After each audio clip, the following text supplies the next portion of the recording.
Hi mga Lodi Cakes, Mentor Neil here. So bago natin pag-usapan yung topic natin for today, gusto ko lang pakita sa inyo itong suit ko ngayon na Lodi Cakes. No? Ito yung Lodi Cakes first t-shirt natin. No? Ito yung ating t-shirt na logo box yung design. No? Ang maganda dito mga Lods, oversized siya. So ang currently suit ko ngayon yung black, tapos ito yung white. Okay, so may black and white tayo ngayon. No? Tapos ang maganda dito mga Lods, yung tela niya is French terry. Ayan, no? Nakikita nyo. Ayan, so ito yung logo natin, Lodi Cakes, no? Meron tayong white, tapos meron tayong black. So kung napapanood nyo na ito ngayon, few stocks na lang natitira. And PM nyo kami sa official Facebook page na Mentor Neil o kaya yung Lodi Cakes. Nasa description lang yung link, no? And ask nyo pa kung meron pa kayong size, no? Kasi ang bilis maubos nito, no? 599 pesos lang ito mga Lodi Cakes. Sobrang ganda talaga ng tela nito. Sobrang quality niya, no? Kasi syempre, pag-focus lagi tayo sa quality, di ba? So ano pang inaantay nyo mga Lodi Cakes? Avail na kayo.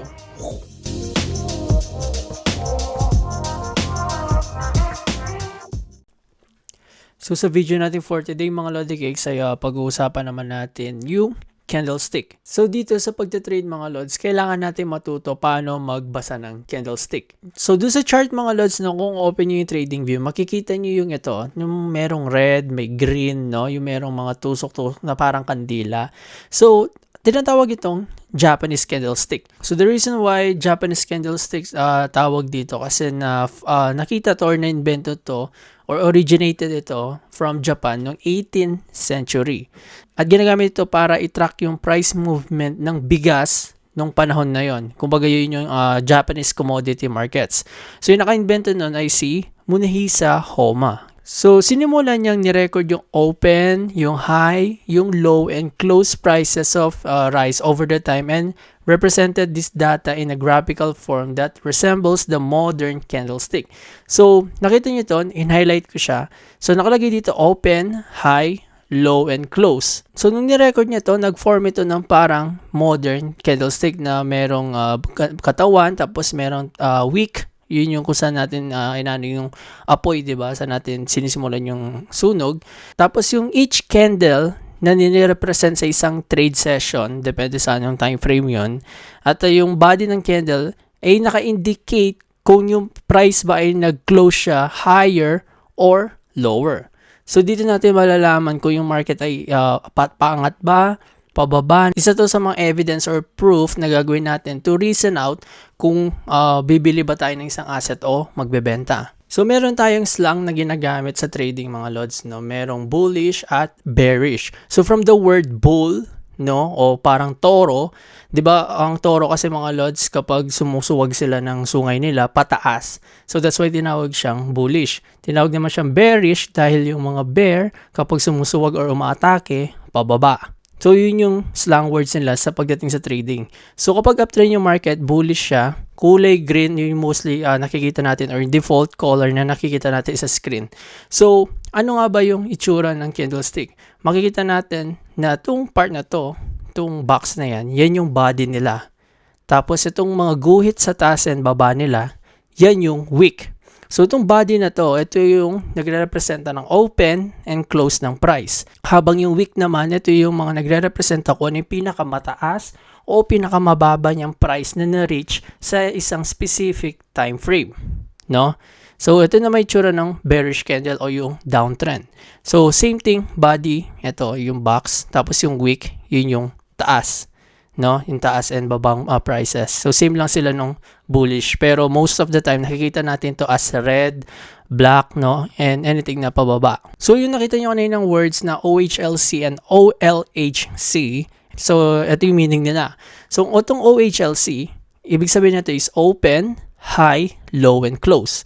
So same thing din dun sa baba, pero ang pinagkaiba is mas nauuna yung low kaysa sa high. So, papakita ko yung representation nito sa next slides. So, bakit natin kailangan pag-aralan yung open, high, low, close ng prices natin o yung itong isa? So, una-una is price action analysis. Sinasummarize ng isang candle yung price movements in a given time frame. Isa din dito is yung candlestick patterns. So, itong mga OHLC, OLHC na candle, nagpapakita rin ito kung anong sentiment ng market. Kung malakas ba yung volume ng bumibili or ng mga nagsisell. So, nire-representa din ng candle natin is yung volatility gauge, Ginagamit din natin siya for time frame analysis, entry and exit points, same thing din sa stop loss and take profit.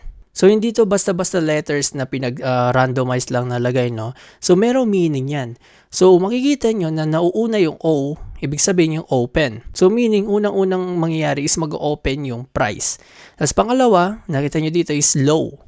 Meaning, magkikreate siya ng baba or pinakamababang price na makikreate niya sa isang specific time frame.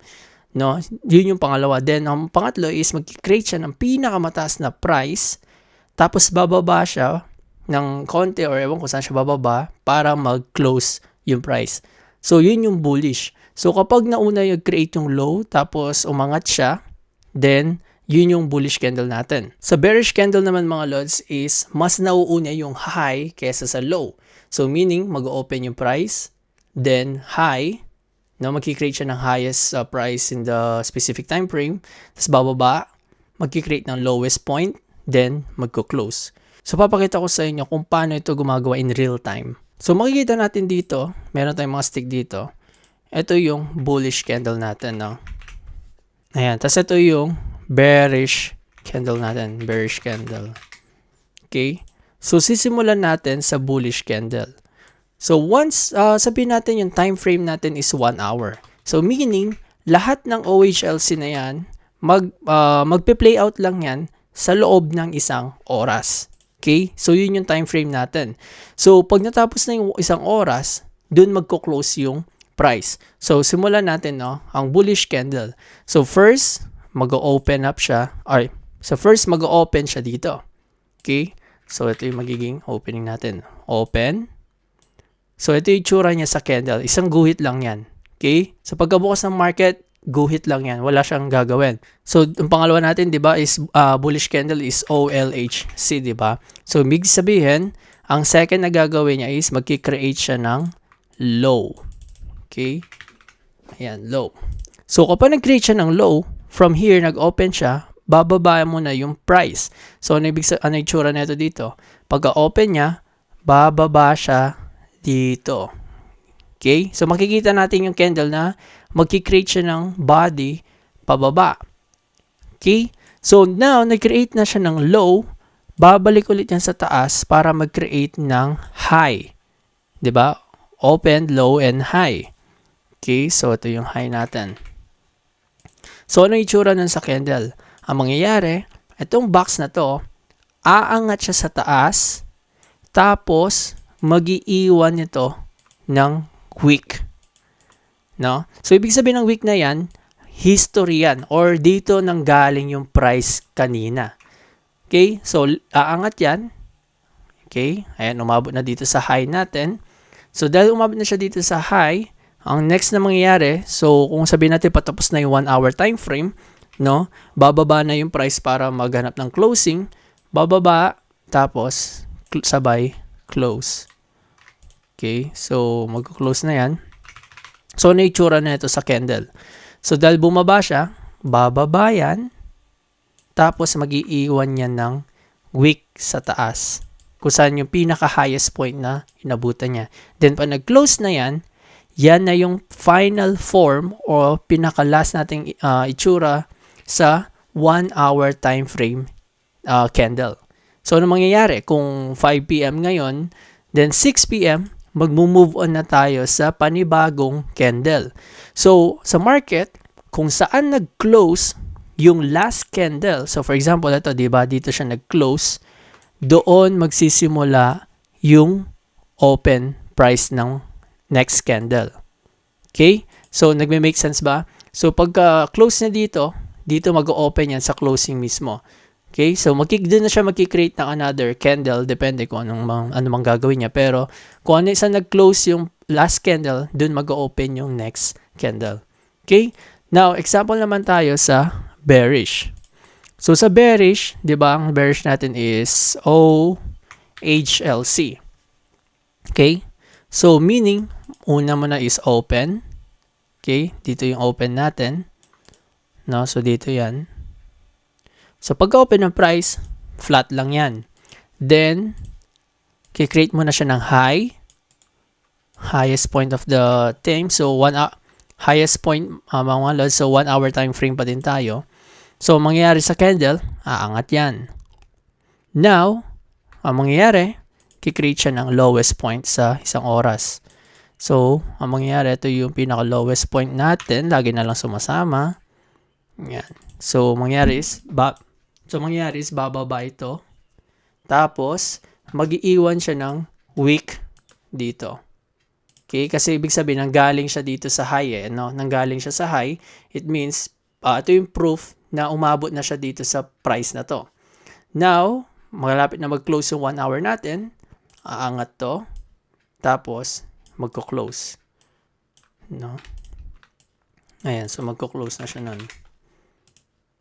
So, ang nangyari is aangat siya, then close. Mag-iwan din ng wick. So, yan na yung final formation natin ng bearish candle. And usually, yung kulay niya is different, no? So, ang usually kulay niyan is black or red, no? So, green yung bullish, tapos red yung bearish. So, depende yun kung ano yung ilalagay yung kulay. Pero most of the time, yun yung representation nila. Okay, so nagme-make sense ba? So, same thing. Kung mag-open na yung next candle natin, kung saan nag-close yung candle, so dahil bearish to, andito yung close natin sa baba, itong part na to, no, itong yung box na yan, dito magsisimula yung open price ng next candle. So, kung magbo-bullish yan, aangat yan ganyan.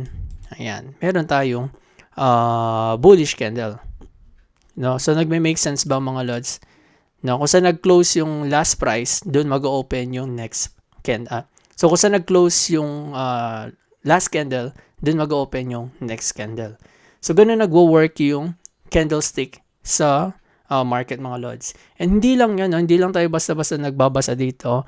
Binibigyan din ng candlestick, yung kamukha ng mga binanggit ko kanina, yung price action, kung ano yung reaction niya sa isang certain price, and doon natin iba-base off yung confluences natin kung yung market ba aangat o bababa.